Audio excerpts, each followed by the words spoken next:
Welcome, I am Daisy, your hostess. In this video, we continue with the book titled Psychic Self-Defense by Dion Fortune. And I do say continue. If you just found me at this video and are interested in the preceding chapters, make sure to visit my playlist. Like I mentioned before in one of the earlier videos, I had no idea how much ground the author was going to cover, and it ended up being over 8 hours of content, so it took me a bit to bring it on, adding to the fact that I was doing a bit of supplemental research to share with you. Plus, I had a niece getting married, so there was lots of excitement, like pre-celebrations, celebrations, and post-celebrations.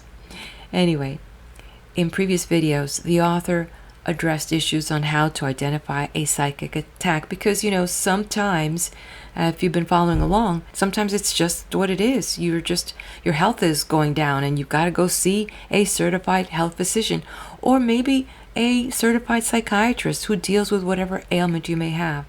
And these are like, before you even put into your mind that it's a psychic attack, let that be the last thing. This is the last video of the series. The author will reveal several techniques on how to defend yourself from psychic attacks. There are many points of fascinating conversations which she will mention, and I could not do it justice in our intro. So, nonetheless, look out for these terms. She's going to mention the Watchers and symbols of the cross and the pentagram, magic circles, conjurations, just to name a few.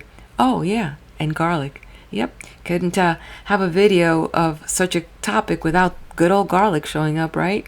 But on a serious note, as I've shared with you, while I'm trying to make levity here, I do not take this topic lightly because I was a police officer many, many years ago in Florida, and there is a fine line between using unseen forces to manipulate an outcome and digging up deceased people in graveyards. So, due to the nature of this content, I am inclined to forewarn you that this topic is very delicate, and if your mind is prone to speedy imaginations and vivid fantasies, I would recommend clicking off. Again, I want to welcome back my family, friends, and subscribers. Let me know you were here. Hit the like button. Leave me a comment. And with that, let's turn the page. Chapter 18. Methods of Defense. 2. There are two types of practical psychic work which may be used separately or in combination. The latter method, in my opinion, giving by far the best results, though the exponents of each are apt to decry the other.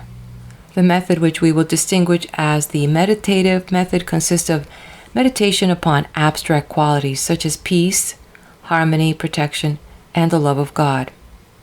It is the method of the New Thought school, and its value lies in the harmonizing effect it has upon the emotional state and its counteracting of harmful autosuggestions.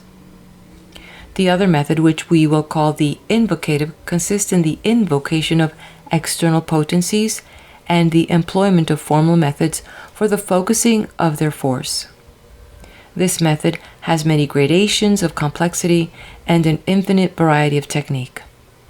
It ranges from the simplest prayer, which calls upon Christ with the sign of the cross, to the most elaborate rituals of exorcism performed with bell, book, and candle. The essence of the system lies in the attempt to dissect out from the general force of good the particular aspect of energy that is needed, and the use of some symbol to act as the magical vehicle of that force upon the plane of form. This symbol may be a mental picture of the blue robe of Our Lady. It may be the action of making the sign of the cross. It may be the consecrated water sprinkled for token of cleansing.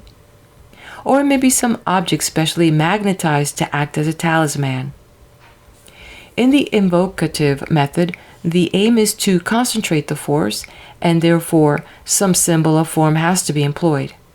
In the meditative method, the aim is to escape beyond the bounds of form into the atmosphere of pure spirit, too exalted for evil to enter, and therefore the use of any form or formula is eschewed as calculated to prevent the soul from rising into this pure air.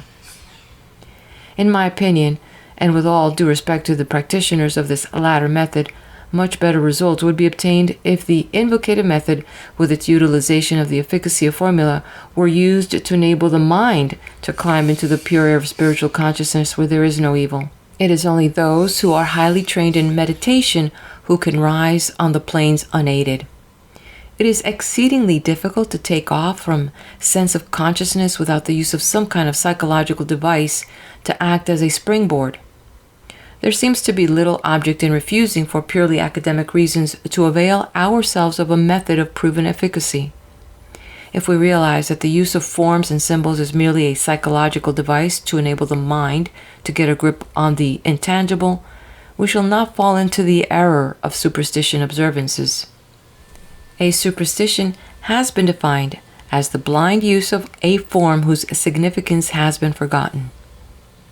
On the other hand, we shall be unwise to rely exclusively upon formal or ceremonial methods unless at the same time we use meditative methods in order to purify and harmonize our own consciousness. If we neglect this aspect of our work, we shall reinfect by our own vibrations the magic circle as fast as we have cleared it. It is not much use sealing a circle with the protective names if we allow a panic-stricken imagination to run riot, picturing every conceivable kind of evil and leaving blank spaces for the possibility of inconceivable kinds. Equally, however, we shall find it very much easier to perform the harmonizing meditation if we are working within the protection of a magic circle. To attempt to perform the work of exorcism solely by means of meditation is like raising a weight by the unaided effort of our two hands. The employment of the magical method resembles the use of a lever or a pulley and block. Our muscles are still the sole source of energy, but by the utilization of mechanical principles, we have redoubled their power. Let us then, in meditation, use symbols to concentrate our attention. We shall find this much easier than meditation in terms of abstract thought. Indeed, in times of stress and crisis, abstract thought may be impossible for us unless we are very experienced in its use, but we shall seldom reach a state when we cannot picture the cross and call upon the name of Christ. Occult attacks may be divided into two types: those which take place by means of thought forms, and those which operate by means of a current of force. But even in the latter case, the current of force soon gathers to itself or germinates thought forms congenial to its nature. Therefore, in every psychic disturbance, the thought form is a factor which has to be considered and dealt with, and which, in fact, forms the readiest means of diagnosis, for it is by the perception of the associated thought forms that the experienced psychic is able to detect the nature of the attack. Thought force is a thing which has no relation to geographical position, but is a matter of pure consciousness and of tuning it to its key note. We can pick up the forces of dead faiths 1,000 years after the death of their last votary, and upon the opposite side of the globe to that in which they flourished. But thought forms are a different matter.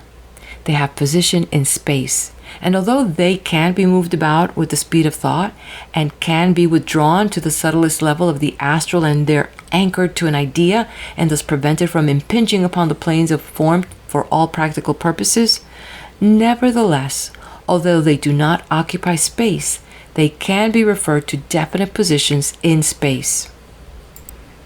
They can, for instance, be associated with a particular object, and will follow that object about, remaining within its magnetic field. The immediate magnetic field is anything from 12 to 30 feet, the remote magnetic field from 100 to 100 yards. Powerful holy centers like Glastonbury or Lourdes have a bigger magnetic field than this, extending possibly to a couple of miles. They are also interconnected among themselves by lines of force. These things have to be taken into account in practical occult work. When we are confronted by a disturbing influence emanating from a focus of power, such as the site of an old temple, we have got to deal with the remote magnetic field by means of ceremonial, as this is a method that can only be used by a high-grade initiate. We will not consider it here. For all practical purposes, in a psychic attack, it is the immediate magnetic field that has to be considered. The best method to deal with this is to make a magic circle. A mere banishing by itself is not so effective as a banishing performed within a circle, because the circle will effectually prevent the banished forces from flowing back again. There are various methods of performing this operation, but the principle of all valid ones is the same. The more potent conjurations cannot be given in these pages because their effective use depends upon the grade of initiation possessed by the person who proposes to use them, and to possess a formula without the grade to which it belongs is as unsatisfactory as possessing a gun without any knowledge of shooting. The formula I will give will be found effectual for all ordinary conditions. Extraordinary conditions can only be dealt with by a person who has had experience. In making the magic circle, the operator stands upright, facing east. He faces east because the magnetic current on which he proposes to operate runs from east to west. His first procedure must be to steady his own vibrations and purify his aura. In order to do this, he makes the Kabbalistic cross on breast and brow. Touching his forehead, he says, quote, "To thee, O God." Touching his solar plexus, be the kingdom, touching his right shoulder, and the power, touching his left shoulder, and the glory, clasping his hands, unto the ages of ages. Amen. End quote. By this formula, the operator affirms the power of God as sole creator and supreme law of the universe to which all things must bow. And he establishes this formula magnetically in his aura by the action of making the sign of the cross upon himself. This sign is not an exclusively Christian symbol and can be used as readily by the Jew as the churchman, for it is the equilimbed cross of nature that is being used, not the Calvary cross, of which the shaft is double the length of the crossbar, and which is the symbol of sacrifice.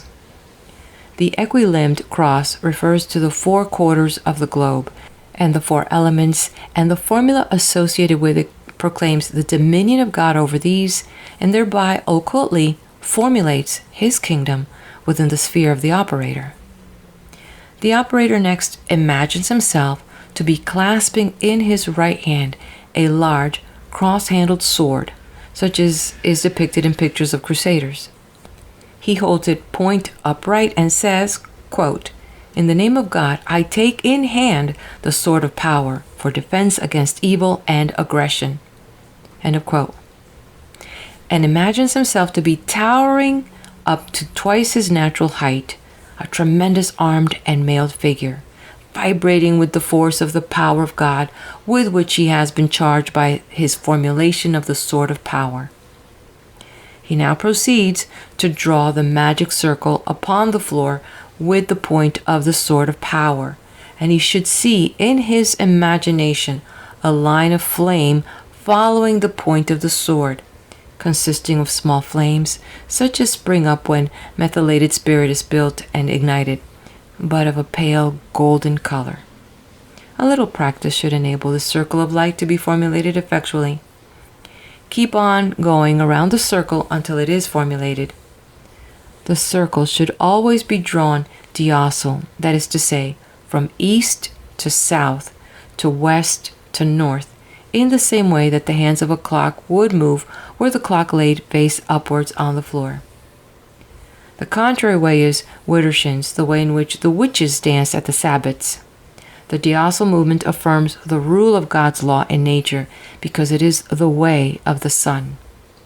The Widdershins movement repudiates God's rule over nature by moving against the sun. In resisting an occult attack, the whole formula should be tuned to the key note of asserting God's dominion over all existence, the aim of the operator being to align himself with cosmic law and cause the power of God to deal with the interference. The circle being formulated, the operator, ceasing to visualize the sword but still visualizing the circle, clasps his hands in prayer, and raising them above his head towards the east, prays, quote, "May the mighty Archangel Raphael protect me from all evil approaching from the east." End quote. Turning to the south, he repeats the same formula in prayer to Gabriel. Turning to the west, he invokes Michael. Turning to the north, he invokes Uriel. Facing to the east again, and thus completing the circle, he repeats the formula of the Kabbalistic cross. This formulation of the magic circle is especially valuable for protecting the sleeping place, the circle being drawn around the bed. It is not necessary to move about the room or shift the furniture in order to draw the circle. It will be formulated wherever it is visualized to be. It is necessary to reaffirm the circle each time the tides change. That is to say, a circle made after sundown will hold good till sunrise, and a circle made after sunrise will maintain its potency till sunset. After the circle has been affirmed a number of times in the same place, its influence will persist for a considerable period, but it is advisable to reformulate it morning and evening during the active phase of an attack. Incense burnt within the circle is very helpful, but care has to be exercised in the choice of an incense. Joss sticks of unknown composition should never be used, as they are usually compounded with a view to assisting manifestation. Good quality church incense, such as can be bought at most church furnishers, is safe and satisfactory because it is compounded according to traditional recipes. Cheaper qualities may not fulfill these conditions. In dealing with elementals or non-human entities, the pentagram or pentalapha is the best weapon. This is a 5-pointed star drawn in a particular way, pointing the first and second fingers of the right hand and folding the fingers into the palm and touching their lips with the thumb. Proceed to draw the pentagram in the air, keeping the elbow stiff and swinging the arm at full length.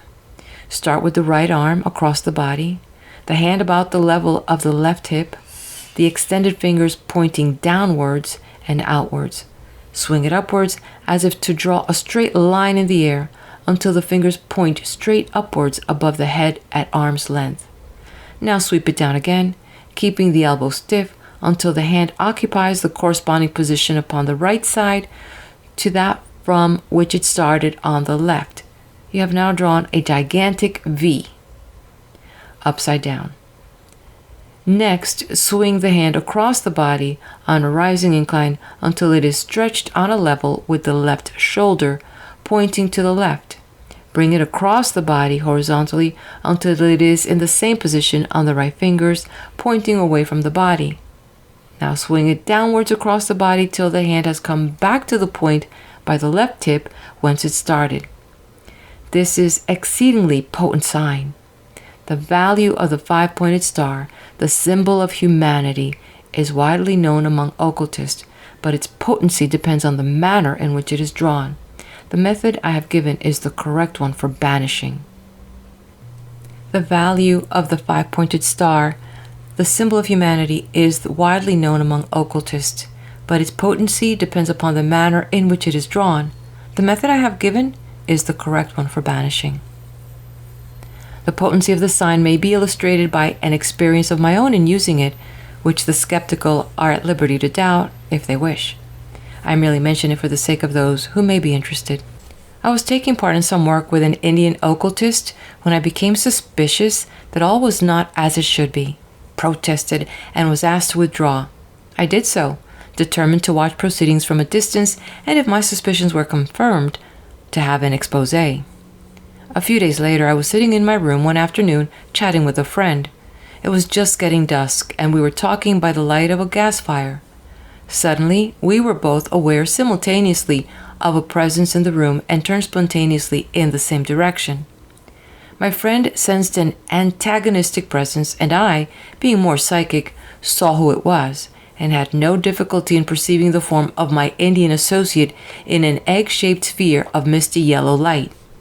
I told my friend to quit the room and wait in the hall, and as soon as the door closed behind her, I made use of the pentagram I have described, together with certain names of power that are unsuitable for disclosure in these pages. Immediately, the appearance in the corner by the door shattered and vanished. At the same time, there was a resounding crack, which my friend heard in the hall. I called to her to return, and she entered. She exclaimed, "Look what has happened to the door!" And we found that one of the panels had split clean in two. It was this that had evidently caused the loud crack we had both heard. I offer no explanation of this incident for the good and sufficient reason that I do not know what the explanation may be. I merely state what happened. My readers can explain it as they please. When it is not possible to seal the room, it is a very useful thing to be able to seal the aura. Stand upright and cross yourself by touching forehead, breast, right shoulder, and left shoulder, saying, quote, "By the power of the Christ of God within me, whom I serve with all my heart and with all my soul and with all my strength." Extend your hands forward as far as you can reach at the level of the solar plexus, fingertips touching. Then sweep them around to the back and touch the fingertips together again behind you, saying, quote, "I encompass myself about with the divine circle of His protection, across which no mortal error dares to set its foot." End quote. This is an old monkish formula. It is very effectual, but its potency only lasts about 4 hours. There are various other devices which are useful, not only in dealing with psychic attacks, but in any case of undue influence or domination. If you have to interview persons whose influence you find overwhelming, imagine that they are separated from you by a sheet of plate glass. You can see them and hear them, but their magnetism cannot reach you. Visualize this sheet of glass until it appears to you to be absolutely tangible. If you have to associate with persons who distress you but are not actually interviewing them, imagine that they are separated from you by a brick wall and say to yourself, "You just aren't there. I can't see you or hear you, and you simply don't exist." When dealing with a person who saps your vitality, interlace your fingers and lay your folded hands upon your solar plexus, keeping your elbows pressed against your sides. Keep your feet touching each other. You have thus contacted all your own terminals and made of your body a closed circuit. No magnetism will go out from you while you maintain this attitude. Your friend will probably complain of your lack of sympathy, however kindly you may speak. If anyone tries to dominate you by gazing intently into the eyes, do not attempt to return gaze for gaze, for this only leads to an exhausting struggle in which you may get the worst of it. But look steadily at the spot just above the base of their nose, between the inner ends of the eyebrows. If you are merely dealing with an ordinary bully, you will immediately have the upper hand. If, however, your antagonist has knowledge of mind power, you may not be able to dominate him, but he certainly will not be able to dominate you, and the result will be a stalemate. Do not attempt to dominate him. Merely keep your eye on the spot and wait for him to weary of his attempt to dominate you. You will not have long to wait. By the use of the methods described in the preceding pages, any person of normal courage and mentality, provided he avoids drugs, alcohol, and long periods without food, can, if he does not lose his nerve, wear down any ordinary psychic attack, or in the case of attacks of abnormal potency, can at least ensure himself time to make good his escape and seek help. The sacraments are also a most potent source of spiritual power, and a church where the blessed sacrament is reserved, or which is sufficiently old to have been consecrated before the Reformation, is an effectual sanctuary. End of chapter.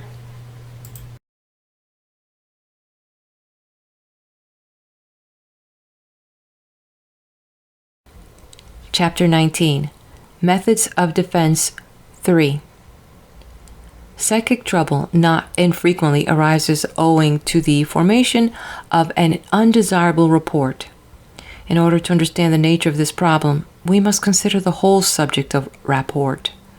We have already considered in some detail the question of telepathic suggestion. Rapport might be considered as the passive aspect of that of which telepathic suggestion is the active aspect. It forms, in fact, the basic condition necessary for telepathic suggestion to take place. Two people who are in rapport might be described as astral Siamese twins. Although the physical bodies are independent units, the astral bodies are linked in such a manner that there is free circulation of astral force between them, just as the circulatory system of the mother is connected through the umbilical cord with the unborn child, and the same blood circulating freely through both. This fact explains many important occult phenomena. It is the real key to marriage and explains many facts in the relationship of parent and child. It also accounts for some important aspects of the relation of pupil and teacher.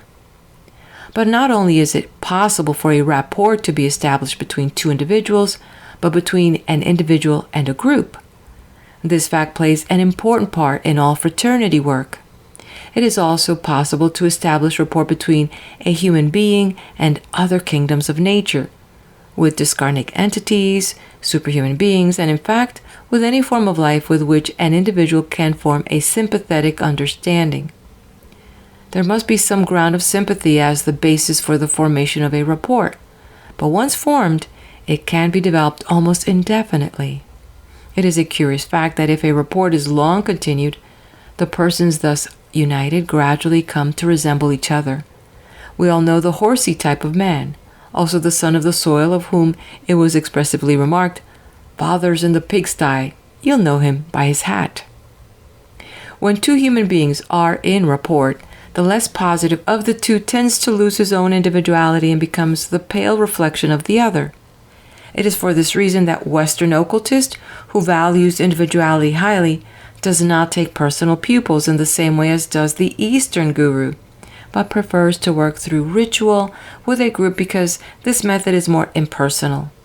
But even so, the individual members of a group will undergo certain changes whereby they are tuned into the group tone, so that there will be a certain common denominator which they all possess.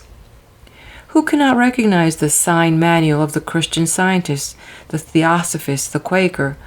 Any system which has group meditation rapidly puts its mark on its members.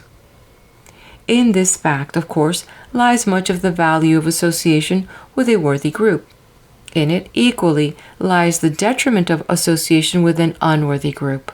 Let us consider what happens when a person of ordinary good character becomes associated with a group of degenerate moral tone. He will either find himself in such sharp antagonism to the group that he will have no option but to withdraw, or he will rapidly but unconsciously be tuned to the keynote of his new associates. Without his being aware of the fact, his moral sense will have become blunted, and he will accept as a matter of course what he would originally have turned from in disgust. Rapport once established, other things beside the general feeling tone can be shared. Actual ideas can be transferred from one mind to another as in telepathy, and in the same way, vital force can be transmitted. It is this fact which is the explanation of certain types of spiritual healing. When etheric vitality is being transmitted, it is necessary that the persons concerned should be within the immediate magnetic field of each other. But when astral force is in question, that is not necessary. Transmission is independent of space. We are not now considering the legitimate use of this force for healing, or for the teaching and developing neophytes, so we will not, therefore, consider its modus operandi in detail. Enough has been said to show in what way it works. Let us now proceed to the consideration of the practical methods of breaking such a rapport if for any reason it is desired to discontinue its use. To astral vision, the telepathic link appears as a ray of light, a shining cord, or some similar thought form, because it is in this form that it is usually formulated by the person who is making the magnetic link. It sometimes happens, however, if the operator has a high grade of initiation, that instead of connecting the ray direct to the person with whom he desires to be in touch, he will formulate an astral animal at the end of it, to which he transfers a modicum of his own consciousness. This animal form is called a watcher. It does not act on its own initiative unless attacked, when it defends itself according to the nature of the species in whose likeness it is made. The use of a watcher is to obtain a record of what is transpiring without the necessity of focusing consciousness thereon. When the psychic substance of the watcher is reabsorbed by the adept, he becomes aware of the content of the watcher's consciousness. The disadvantage of this method lies in the vulnerableness of the watcher to psychic attack, and the fact that its projector is affected if it is injured or disintegrated. In dealing with a thought form, always bear in mind that it is the product of the imagination, and is in no sense self-existent. What the imagination has made, the imagination can unmake. If the maker of a thought form has thought it into existence by picturing it imaginatively, you can equally well think it out of existence by picturing it clearly and imagining it bursting into 1,000 fragments, or going up in flames, or dissolving into water and being absorbed by the soil. That which is thought into existence by the imagination can be thought out of existence by the imagination. If what it was taken for a thought form resists destruction by this method, it is probably an artificial elemental. Now there are two such elementals, one kind being ensouled by the invocation of elemental essence into a thought form, and the other by the projection of something of the magician's own nature into it. If it is ensouled by elemental essence, the use of the pentagram will serve to banish it. But if it is of the kind that is ensouled by the magician's own force, another method must be used, known as absorption. Now, absorption is a very high-grade method, and its successful use depends upon the state of consciousness of the user. Each individual has to decide for himself whether in any given case, at a given moment, he is in a fit state to attempt it. Unless he can completely steady his own vibrations and arrive at a state of perfect serenity and freedom from all sense of effort, he should not make the attempt. We will, however, describe the method for the benefit of those who care to try it. Harmonizing himself by meditation upon the Christ, the adept, as soon as he is satisfied that his own vibrations are steady, proceeds to call up before his astral vision the image of the form he intends to destroy. He sees it clearly in all its details and seeks to divine its nature, whether it is a vehicle for malice or lust or vampiric action. These are the three most common, and it can almost certainly be assigned to one or other of these classes. Having discerned the type of the force with which he has to deal, he then proceeds to meditate upon its opposite, concentrating upon purity and selflessness if the force be lust, compassion and love if it be malice, and upon God as the creator and sustainer of all life if it be vampiric. He continues this meditation until he feels himself suffused with the quality upon which he is meditating, until he feels himself so imbued with purity and selflessness that lust causes him to feel nothing but pity, malice causes him to feel nothing but compassion, and in regard to vampirism, he is so assured that his life is hid with Christ and God that he would willingly let the vampire finish its meal in peace if he could thereby help it. In fact, the adept who proposes to perform a magical absorption has to reach the point where he has clearly realized the nothingness of the evil he proposes to absorb, and no longer has any feeling towards it but pity for an ignorance that thinks it can gain any good thing for itself in this way.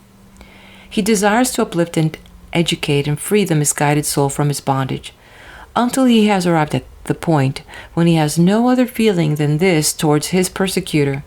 It is not safe for him to attempt an absorption.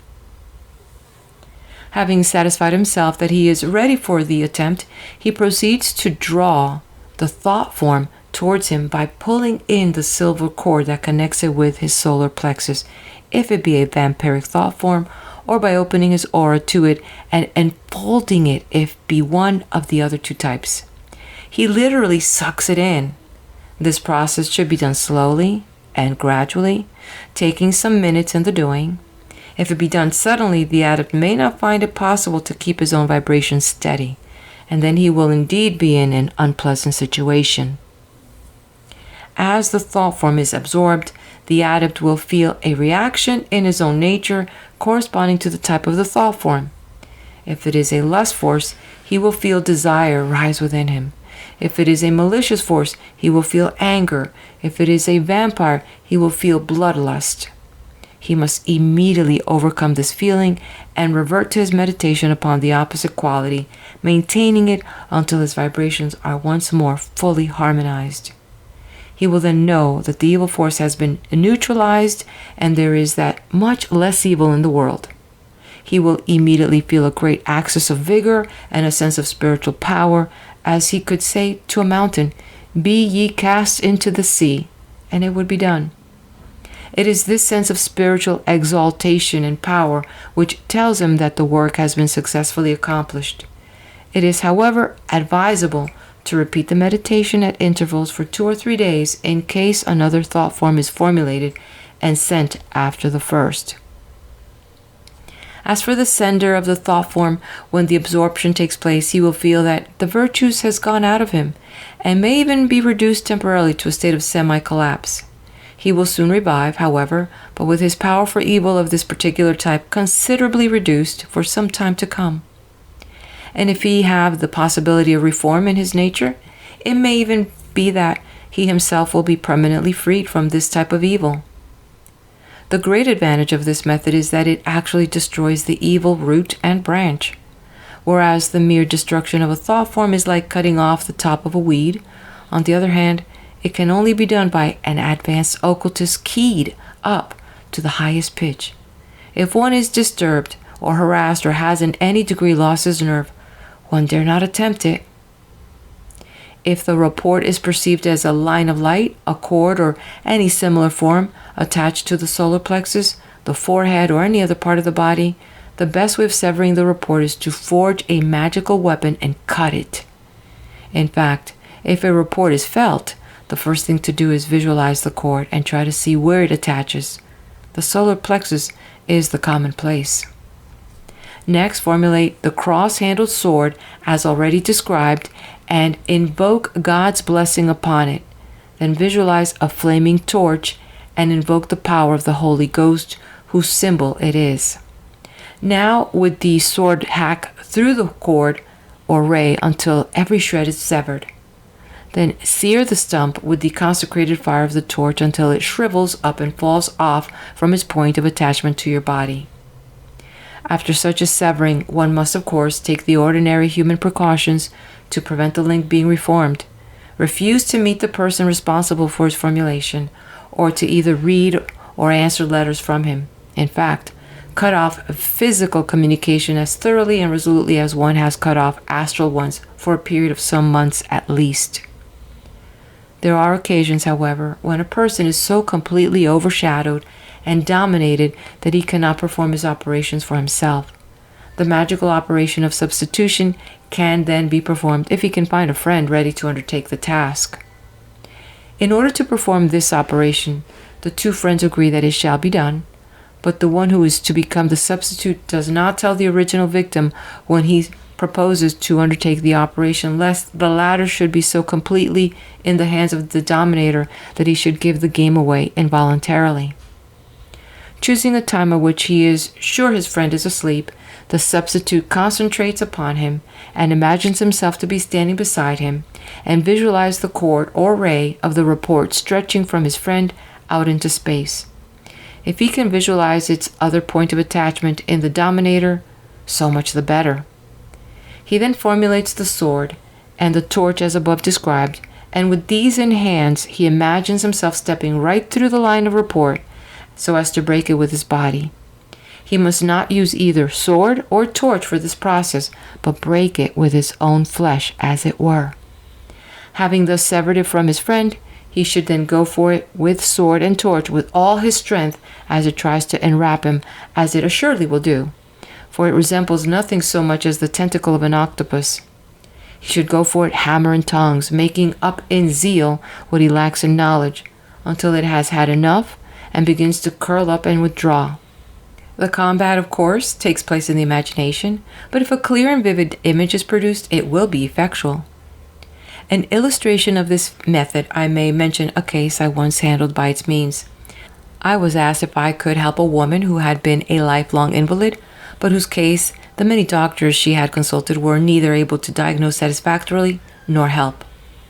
They all agreed that there was nothing organic the matter with her, and after trying in vain to get her better, they generally united in saying that it was pure hysteria.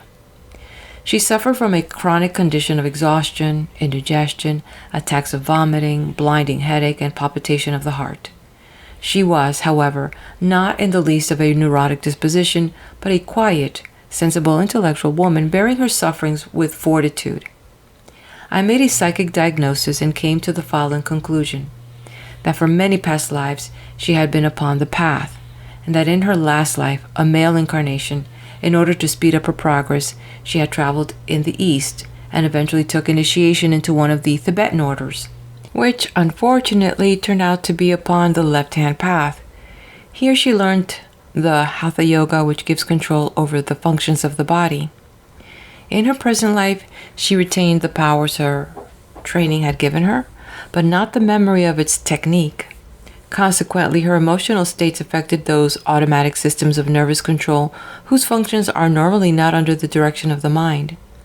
Whenever, therefore, she was emotionally disturbed, her subconscious mentation overflowed into the automatic mind and threw certain of the functional systems of the body out of gear. It is my belief that this explanation affords a key to a good many cases of functional disorder. Many people in the course of occult meditative practices obtain control of the automatic mind which controls the functioning body of the bodily organs. It may be recalled that the famous scientist Sir Francis Galton, the founder of the science of eugenics, experimented with mental control of respiration, and having obtained it, found that the automatic function had fallen into abeyance, and he had to spend 3 anxious days breathing by willpower and voluntary attention until the automatic function was reestablished. In this particular case, however, there was no more disturbance of function. There was this peculiar and very marked chronic exhaustion. I formed the opinion that a rapport still existed between her and the Tibetan order, of which she had been an initiate in her previous life. As is well known to occultists, one returns life after life to the order of which one is an initiate, the rapport being a very strong one. This is one of the reasons why the great mystery schools have no need to make themselves known by advertising. They know their own and pick them up on the astral plane. But while it is an invaluable thing to be under the aegis of a reputable order, it is an exceedingly unpleasant thing to stand in a similar relationship to a disreputable order. In this particular case, it was my opinion that the order to which this lady had belonged in her previous life had sunk to a very low ebb indeed, and its leaders were deliberately drawing upon the vitality of its members. Acting upon this hypothesis, I projected myself astrally in the way I have already described and visited this lady at night. I perceived that from her solar plexus, as she lay asleep there, stretched a black, elastic, stringy-looking substance, and resembled nothing so much as a stick of Spanish licorice that had been well chewed by a small boy. This went off into space. Upon trying to see its further end, I had a brief and far-off vision of a monastery with a Chinese type of roof perched on a crag upon vast mountains. I tackled this situation by the simple expedient of passing in my astral body athwart the line of black substance, thus breaking it. It immediately transferred itself to my solar plexus, and for a moment I felt a surge of tempting thoughts urging me to get this woman under my thumb and exploit her to her full financial capacity. I cast these out and went for the rope of astral licorice in the manner I have described, casting it off and searing the stump, and had the satisfaction of seeing it curl up and disappear into the darkness. I then fell into what I considered a well-earned sleep. I had told this lady nothing of my ideas because I wanted to see whether I could clear up the case by working solely on the occult hypothesis without any admixture of suggestion. Next morning, I visited her to see how she was getting on and found her sitting up in bed, eating a hearty breakfast and looking an entirely different woman to the grey-faced, exhausted creature I had seen the day before. Without waiting for any inquiry from me, she said, "I don't know what has been done, but I feel as if something has been broken and I am free." After breakfast, she got up, went for a stroll, and met the doctor who was attending her in the street. So great was the change in her appearance that he failed to recognize her until she spoke to him. I told her that, in my opinion, she ought to have nothing whatever to do with occult studies, lest she reformed the magnetic link with her old order, and also taught her how to prevent her subconscious mind from giving disruptive suggestions to her bodily systems of functional control. For some years she remained in good health, but later, unfortunately, took up the study of occultism again and relapsed into a condition approximating to her previous one, having presumably reforged the contacts with the Tibetan Brotherhood, which had proved so disastrous to her. End of chapter.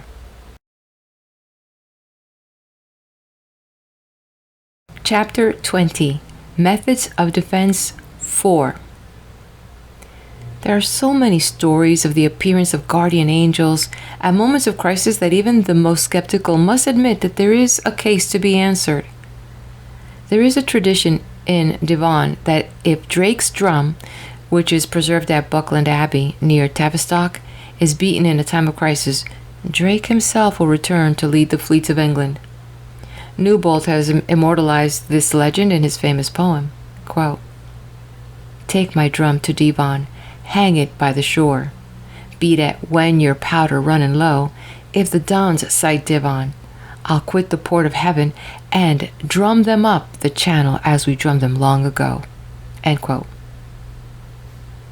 The idea of the hero who returns to lead his people, the guardian angel that appears in time of crisis, is sealed deep in the hearts of all nations, and nothing will eradicate it. Innumerable instances were reported by the men returning from the trenches during the war. Let us again refer to the ancient wisdom of the Kabbalah, that storehouse of occult knowledge. We learn here of the good angel and the evil angel of the soul of man, who stand behind his right and left shoulder, the one tempting him and the other inspiring him. Translate the dark angel into terms of modern thought and we have the Freudian subconsciousness. But the Freudians fail to realize that there is also a bright angel who stands behind the right shoulder of every man. This is the mystic superconsciousness, or in other words, the higher self, the holy guardian angel, whom Abramelin sought with such ardor and effort. We all know, when caught off guard, there comes a dark temptation from the depths of our lower selves. Something atavistic stirs, and we think thoughts or even do deeds of which we would never have believed ourselves capable. We have heard the voice of the dark angel speaking. Equally, in times of dire distress, when we have our backs to the wall and we're fighting for more than our physical lives, another voice makes itself heard, the voice of the bright angel. I have never known this to occur when a man was fighting simply for his physical life. To those who see beyond the veil, death is no great evil, but in times of spiritual crisis, when the very self is being swept away, then it is that the cry of the soul is heard, and something manifests out of the mist of the unseen, manifests in a form that is comprehensible to the one who calls.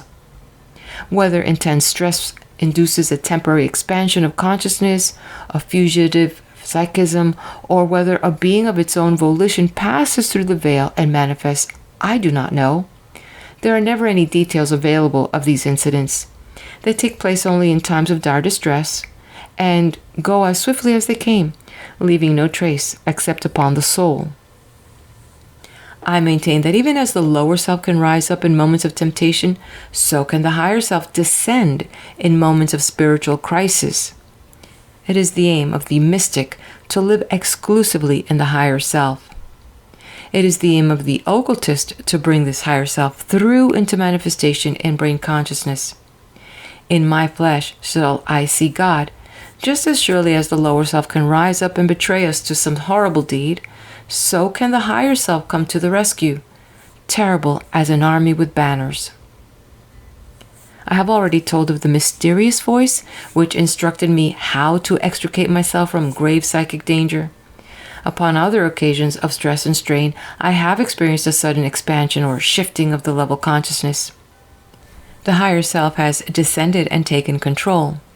From being in the midst of turmoil, one is suddenly raised high above it and sees all the circumstances of one's life spread out like a bird's eye view, as one might see the land from a high place, and one knows intuitively the outcome of the matter.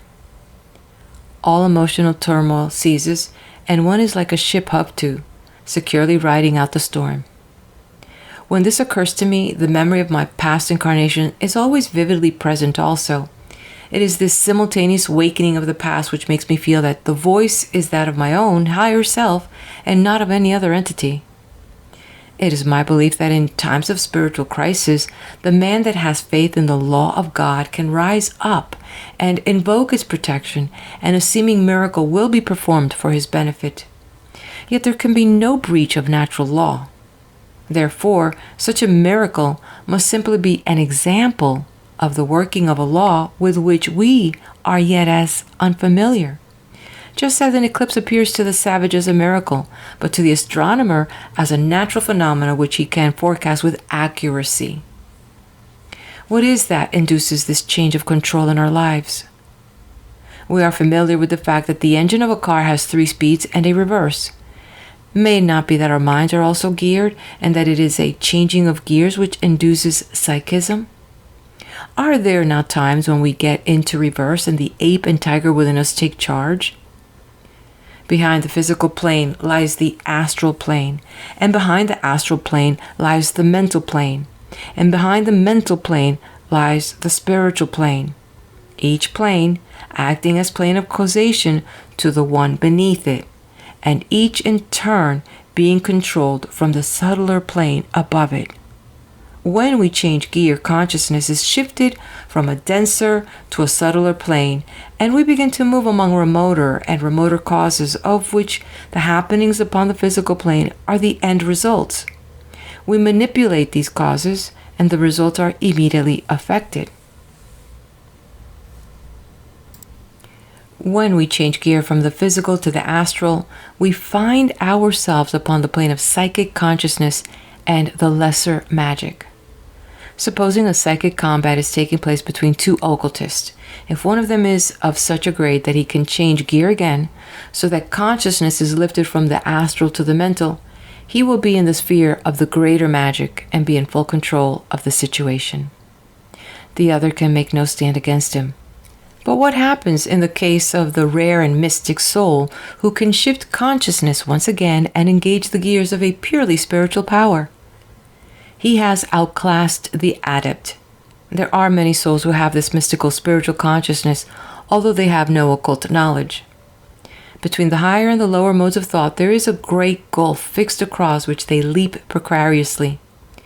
If in a time of crisis they are able to rise up in faith and enter into this mystical consciousness and be still, they will have the upper air of any occultist who relies upon nothing save the technique of occultism. The question of mystical consciousness is, however, outside the scope of our present inquiry, which is concerned with psychic methods and the traditional technique of the occultist. Different temperaments will employ different methods, and the mystical method does not appeal to everybody. The occultist does not ignore the Christ force, however, he recognizes it as among the hierarchy of the supreme forces of the universe, although he may not be prepared to assign to it the exclusive position which it occupies in the heart of the Christian mystic.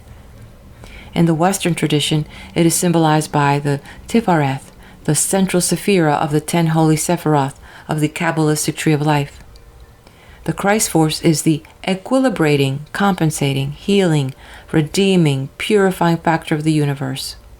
It should be invoked in every operation of psychic self-defense where any human element, incarnate or discarnate, is concerned.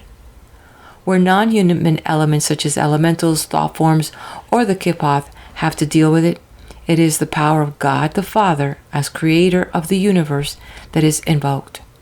His supremacy over all the kingdoms of nature, visible and invisible, being affirmed. God the Holy Ghost is the force that is employed in initiations, and it should not be invoked during times of psychic difficulty, as its influence will tend to intensify the condition and render the veil yet thinner. There is a very curious aspect of the occult field concerning which something must be said in the present pages, though not a great deal can be revealed, and, to be frank, I do not know a great deal about it myself, but only such aspects I have actually come across. I have always heard it called the occult police. Others may know it by different names, but I believe it to be a very real and concrete thing, though its organization is not upon the physical plane, nor, so far as I know, are its mundane activities gathered up in any single pair of hands. I have crossed its trail upon a number of occasions, and played my part in its activities, and I have talked with others who have also been concerned in it, and they have always said, as I do, that it is the inner voice and circumstances alone that direct our activities when we cooperate with the mysterious organization. I think myself that it is organized in national units, for people seem to go in and out of jurisdictions or to be passed on from one to another.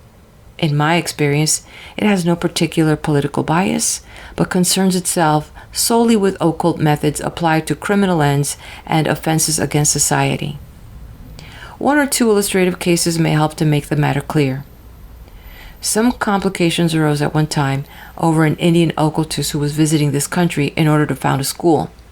He was deeply involved in the politics of his own country, and there could be no doubt about it that he disliked the English and all their ways very much indeed. I think that I was the only pure-blooded Anglo-Saxon who was in touch with him. As far as I know, he did not concern himself with mundane plain political activities, his idea being to organize a meditation group which should pour the regenerative spiritual force of the East into the group soul of the British Empire, which he declared was in a very bad way indeed. I maintained, however, that the group soul was not dying, as he held, but very tired, for it was immediately after the war. Moreover, I could not see how anybody who disliked it so very much was going to be able to regenerate it. Nor was I sure that the regeneration was going to be to our taste if we were to get it. This man, whom I will call X, was one of an intense spiritual pride, and his rude idea was that England must acknowledge the spiritual supremacy of India and take her spiritual inspiration from the East. I was young and inexperienced at the time, but I began to ask myself what manner of spiritual force was going to be poured in through the channel we were constructing. Supposing during the war a group of English occultists had tried to perform a similar service for Germany, what line would they have taken? Would they not have tried to influence the German group mind to give up its militarist ideals and concentrate on the League of Nations? Was it not more than likely that our Indian friend was trying to disabuse us of our imperialistic tendencies? Would it not appear to him, smarting as he was under the race prejudice of the white man, that the world would be a much better place for humanity if the English cultivated their own garden and let other people alone? I got more and more uneasy, and X, being a good psychic, detected my uneasiness, and I was asked to withdraw from the group he was organizing. I felt quite convinced that something sinister was being attempted against the group mind of my race, but I had no means of gauging its extent or potency. This was not the kind of tale one could take to Scotland Yard.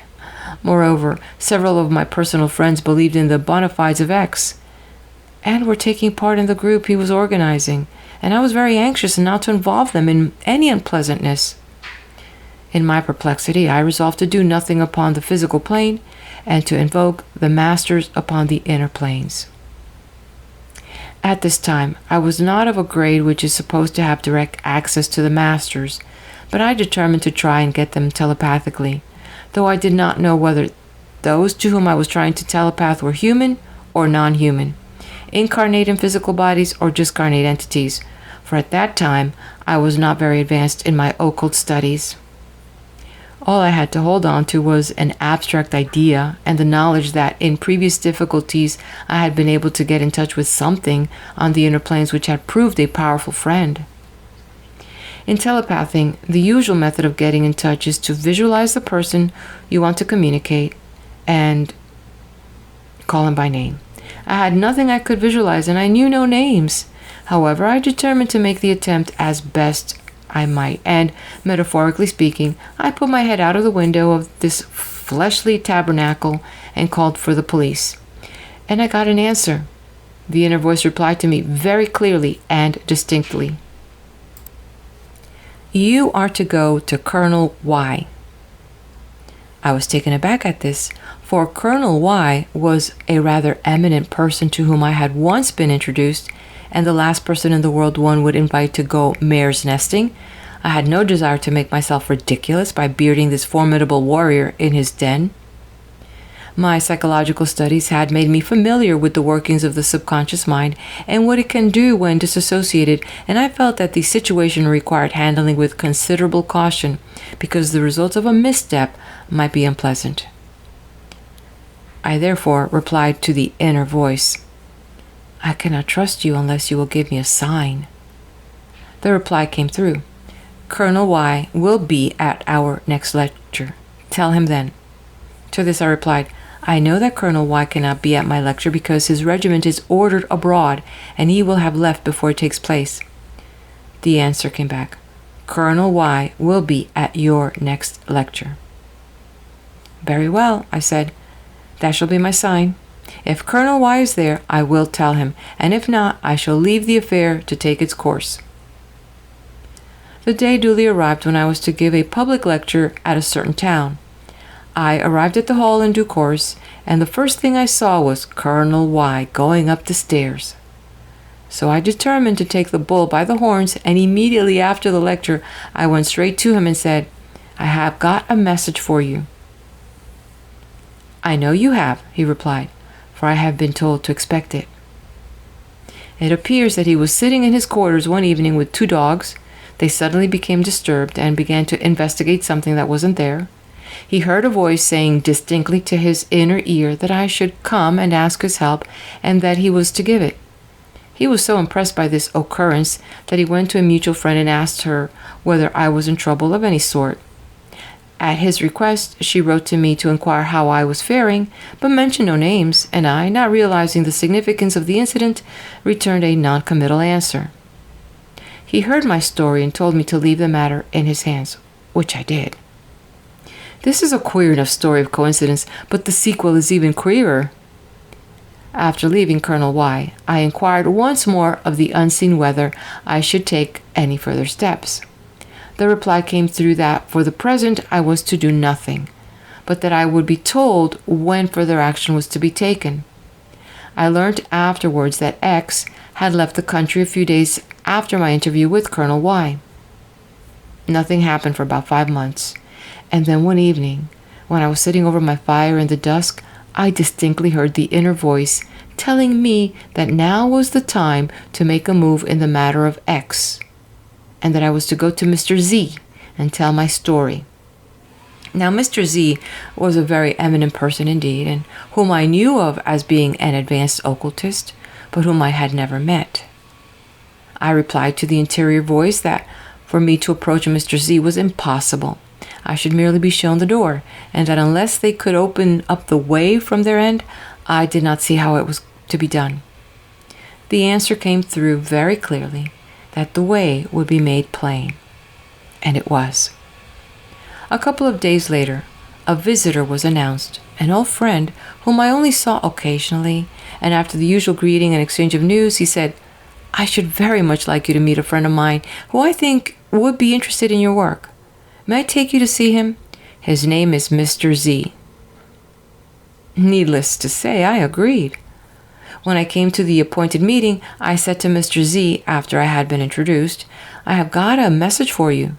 Thinking I might as well be hung for a sheep as a lamb, he listened attentively, and when I mentioned the name of the Indian, my friend who was present exclaimed, It's a curious thing that you should be moving in this matter at the present moment. X landed in England a couple of days ago. It will be noted that as soon as X left England, I was instructed to hold my hand, and as soon as he returned after an absence of 5 months, I was instructed to commence action again. Unless we are prepared to pull the long arm of coincidence clean out of this pocket, we must conclude that some directing intelligence was at work. This is but one among many instances in my experience. Limitations of space forbid me to mention any more.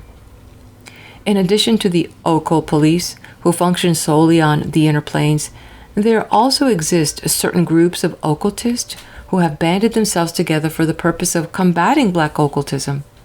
I suppose they give themselves different names, but I do not know what these are. I have always heard them referred to generically as the hunting lodges. Upon various occasions I have skirmished on their flanks and looked on at some lively forays. I imagine them to be organized in conjunction with the occult police, and they certainly possess means of obtaining information which point to cooperation from the inner planes. They appear to possess alliances in unexpected quarters and to be able to pull a remarkable number of strings. What psychic weapons they use, I do not know, but upon the physical plane they appear to rely largely upon newspaper exposes and upon keeping undesirable on the move, never allowing them to settle down and organize. Knowing what I do know of their methods, I have, from time to time, recognized their sign manual in various transactions for which decent citizens have every reason to be grateful. I came across them in a manner which serves to illustrate the way in which occultists can call for information they may be in need of and the fortuitous train of circumstances that will supply it. As a young girl, at the commencement of my interest in occultism, I came in touch with an adept whom I soon realized to be on the left-hand path, and with whom I soon severed my connection. Shortly after, I broke with him. I was watching a gymkhana in company with some friends, among them a student of occultism, and we began to discuss matters of mutual interest. Impelled by I know not what impulse to confide in him what I had never told a soul, I told him of my experiences with the adept I have referred to. To my surprise, he knew all about him. It seems that my new acquaintance was connected with a group of occultists who had taken for their work the hunting out of black lodges. They had already crossed the trail of my black adept and had compelled him to close down, and he had sworn not to reorganize his order.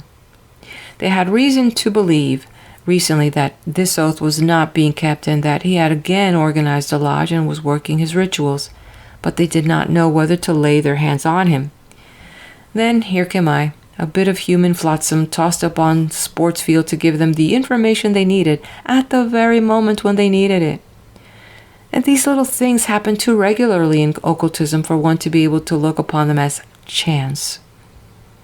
It is my belief that it is possible for anyone who has need of them to get in touch telepathically with this occult police force. The symbol I was taught to use was a black cavalry cross with a circle on a scarlet ground. This is pictured in the imagination, and while gazing at it mentally, the call is sent out into the unseen, projecting it from the center of the forehead. Various attempts have been made to prove that the occult fraternities are all directed from a single headquarters, said variously to be situated in Germany, Tibet, Mongolia, and South America. Personally, I do not believe it. I suppose that I have a pretty varied acquaintance with the inner workings of the occult movement, and I have never seen anything whatever that indicated any centralized control, whether for good or for evil.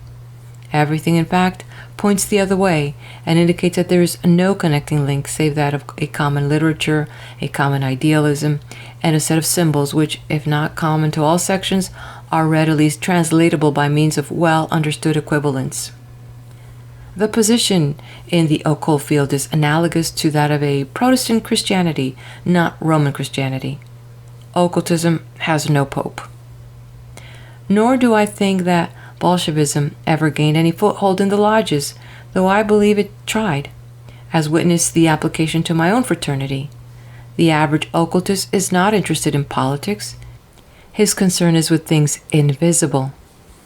Moreover, the occult fraternities are too uncoordinated and scattered to be formidable political weapons, even if they were imbued with Bolshevism. It has also been said that the occult fraternities are controlled by the Jews in the interest of Zionism. This is quite untrue. There are very few Jews in the occult movement. It is true, however, that the Kabbalah, the traditional mysticism of the Jewish race, is one of the principal sources of Western occultism, and that any occultist working on that tradition must know at least enough Hebrew to be able to transliterate Hebrew script. The study of the modern mystical Kabbalah is almost exclusively in the hands of Gentiles, and Orthodox Jew scholars know little or nothing of its literature, and nothing whatever of its mystical significance.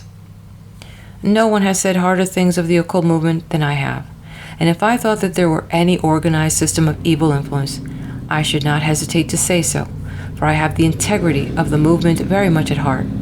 But I honestly do not believe that there is any generalized organization of the occult movement, whether for good or evil, whatever may be one's conception of good and evil. One can, of course, only speak of that which one has seen, but I think it would have been impossible for me to have seen as intimately associated with the movement as I have been, and never to have crossed its trail at any point. I have crossed so many trails, and seen, I will not deny it, so much that was evil. But this particular evil I have not seen, and I do not believe it exists outside the imagination of people with bees in their bonnets. The true nexus of the occult movement is devotion to a common ideal. But this ideal is approached by an infinite diversity of paths, as many as the breasts of the sons of men. I am sorry for the hypothetical person who has the task of organizing the occult movement, for occultists of different schools cannot be induced to cooperate. Any technique which differs from that which they are used to is suspect. Any unfamiliar contact is black. The great majority of the heads of schools that I have known have sat each in his own circle of light and damned everybody else.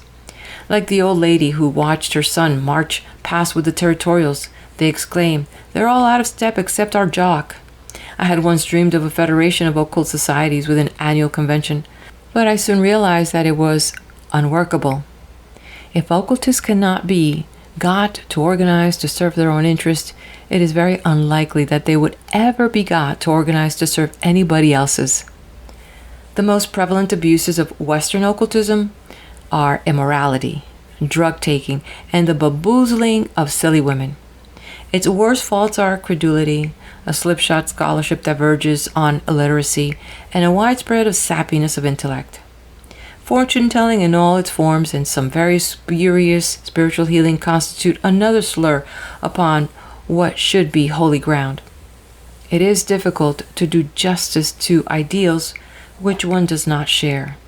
But it has always seemed to me that the highly colored humanitarianism with which certain sections of the movement are soaked is not an ornament. By their fruits ye shall know them. Such fruits of this as I have seen have appeared to me to be somewhat overripe. The finest methods in occultism are totally unknown outside their own orders. A very common clause in initiation oaths binds the candidate not to reveal the names of his fellow members. If this oath were broken, the general public would get some surprises. Occultism not being in good repute with the general public, men in public positions cannot afford to have their names associated with it. Their interest is therefore carefully concealed, and they only speak of it to those upon whose sympathy and discretion they can count. Those who know what to look for, however, can pick them out readily. Anyone who is accustomed to the analysis of literary style can detect the regular reader of the Bible. Anyone who knows the occult rituals will detect their flavor in the literary or oratical style of a man who is habituated to their use. Perhaps at this length of time, I may be forgiven if I break the oath of the mysteries that binds to secrecy concerning the names of initiates and suggest that the key to the Bacon-Shakespeare controversy may lie in the fact that Bacon and Shakespeare were members of the same order. End of chapter.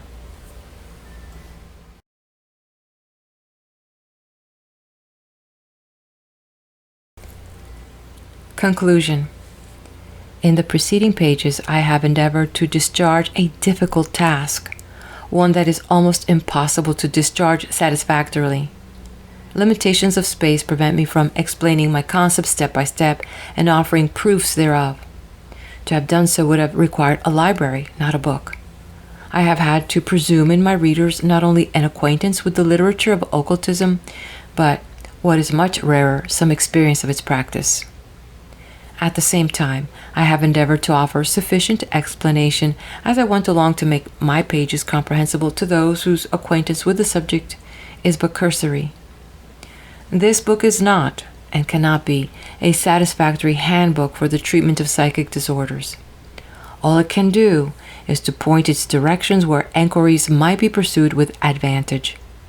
If it serves to direct attention to certain subjects that badly need investigation, it will have fulfilled its purpose. It may be charged with having revived the superstitions of the Middle Ages. To this charge I must plead guilty. But I must put forward as a counterclaim the plea that there could not be so much smoke without some fire, and that the superstitions of the Middle Ages may repay examination in the light of the recent discoveries concerning the psychology of subconsciousness. Whoever is familiar with the literature of psychic research, abnormal psychology, and the baser aspects of that movement which took its rise from the inspiration of Christian Science and spread into 100 uncontrolled cults, cannot fail to be struck by the fact that the old witch finders were getting exactly the same phenomena as we meet in all these different movements and fields of thought. It has been said that since we find the stigmata of hysteria liberally distributed among those unhappy beings charged with witchcraft, that the witch cult is explained and disposed of. But we may find that a study of the real motives underlying the witch cult would throw light on hysteria and the allied mental states. It has also been said that history moves in cycles.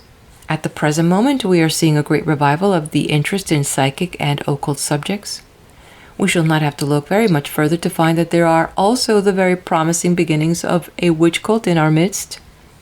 Let it be remembered that the cases I have quoted in these pages are from the experience of a single person, and I am by no means exceptional in the range of my experience, though I may be less cautious than most in committing myself to paper. If one dip of the bucket reveals so much, what might not be brought up by the systemic dredging? Since my treatment of my subject must necessarily be cursory, I should like to direct the attention of my readers to certain books which throw a great deal of light upon the question from various angles.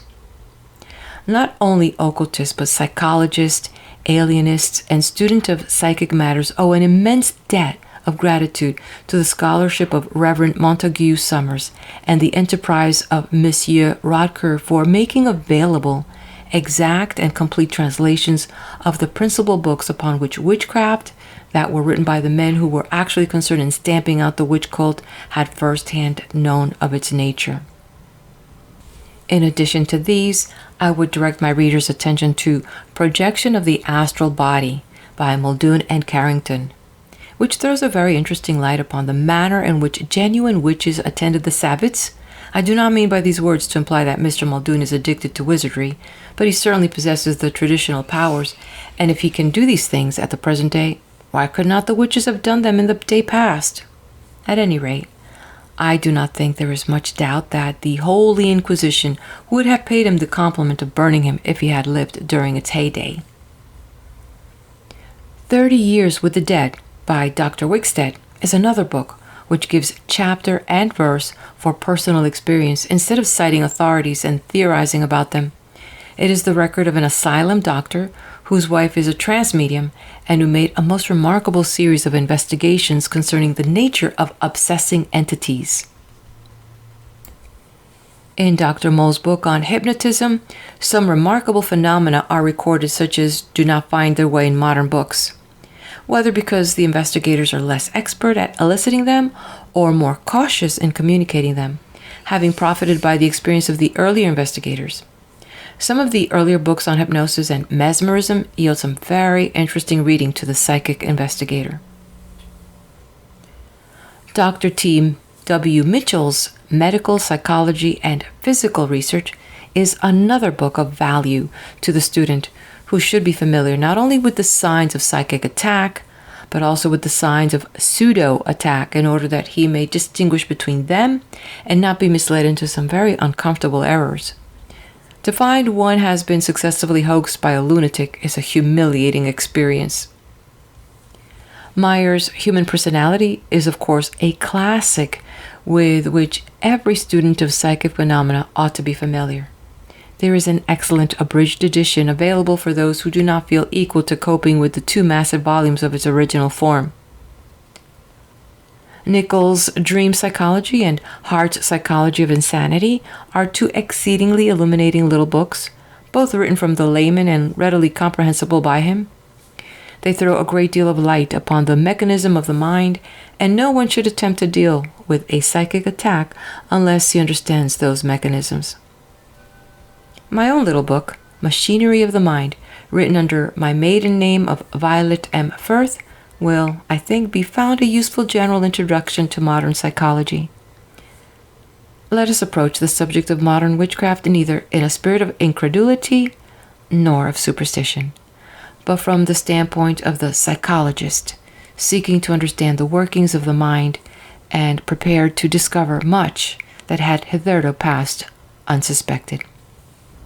We've now reached the end of the conclusion and also the end of the reading of the book titled Psychic Self-Defense by Dion Fortune. Please do hit the like button, Share this with your friends if they're interested in this type of content, and also subscribe to the channel. You be blessed, and I look forward to connecting with you again here at my channel at the next video, wherever that may be.